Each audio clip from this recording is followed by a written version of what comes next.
Hello everyone, it's Eagle of Zeus here, and in this video I'm going to be talking about the the unseen or liminal beings and some of the worlds that they inhabit. Um, so the unseen liminal beings there's different liminal beings out there and across many different cultures. Um, but they're usually associated with nature, and they are usually magical beings, and they are basically beings that reside on the border between the known and the unknown. So they live in basically other dimensions, other planes, and they're planes that are parallel to our world. They're not planes like Olympus or um Asgard or other like more heavenly planes that are above Earth. The liminal or unseen beings, they live in worlds that are parallel to Earth, just in like another kind of dimension. So we usually cannot see them with our naked eye. We usually see these beings with our third eye, or usually like out of the corner of our eye.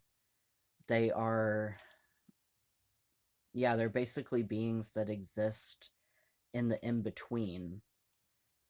So there, like I said, there's many different beings like this across many cultures. There are even some in Hellenism, which I'm going to get to. Um, but yeah, I made a list here of like some of the more popular liminal or unseen beings. So probably the most popular are the Fae, or fairies, and they're from Celtic, primarily Celtic culture, Celtic and English culture, and they're from, or they live in a place known as either fairy or fairyland is the realm that they live in, but they can cross over to our world, and they don't have like a physical body like we do, so they're known for shape shifting, and they're known for magic, and sometimes are known for their connection with nature. So yeah, so the Fae or fairies are probably one of the most popular liminal or unseen beings. And then kind of connected to the Fae are other like what's known as like mythical creatures or mythical beings such as dragons and mer people, and beings like that you find in like fantasy stories. And there are other beings that are similar to the Fae, but they come from other worlds, or sometimes it's just known as the other world. So these are other like otherworldly beings that are kind of similar to Fae, that are magical, and they live in like other realms. And then there's also the jinn from Islamic religion.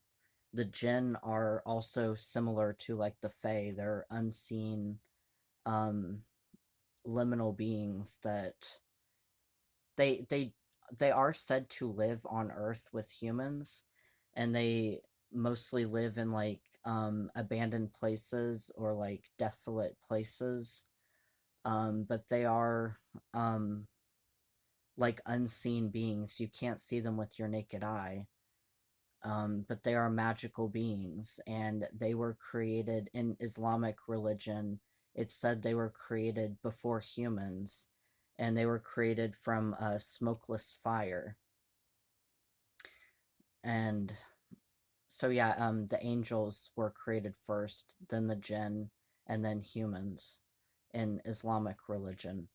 But the jinn are another, like, unseen liminal beings that exist alongside us, but not on the same like plane. Even though they're said to live on Earth, but they exist in like another dimension, not our dimension.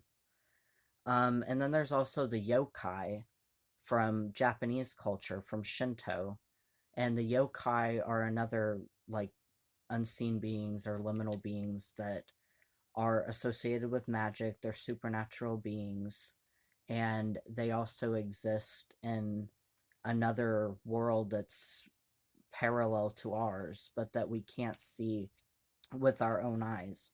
And it's mainly just called like the yokai world or the land of the yokai. It doesn't really have like a actual like its own name. Um they're just from their own world.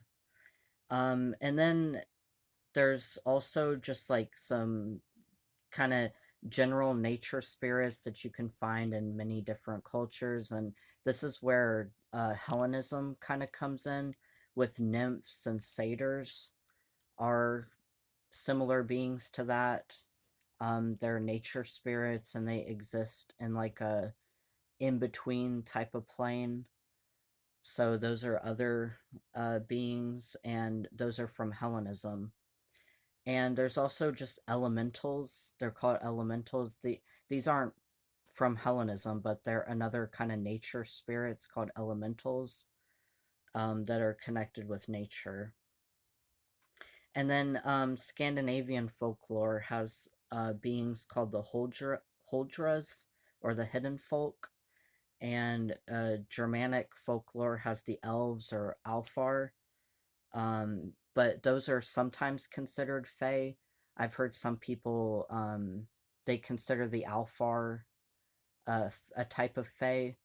And same with nymphs. I've heard some people say that the nymphs are a type of fae, but it really depends on the person, if you consider them fae or not.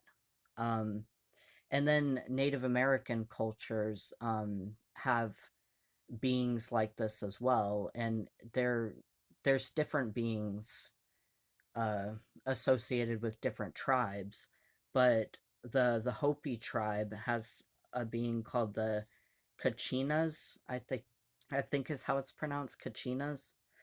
And then but like I said, different tribes have different beings with different names. And then same with Africa, the African continent. Um, Different African cultures have beings like that as well. Like the Zulu culture has something called the abattoir, or em- emisid emisidro. I'm not sure if I'm pronouncing that right. But they have beings like that as well, magical beings that are associated with nature. So those are just some of the more popular liminal beings or unseen beings from different cultures across the world.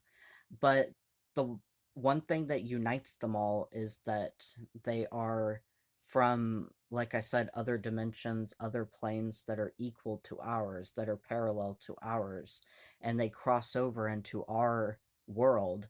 But usually we cannot see them with our naked eye.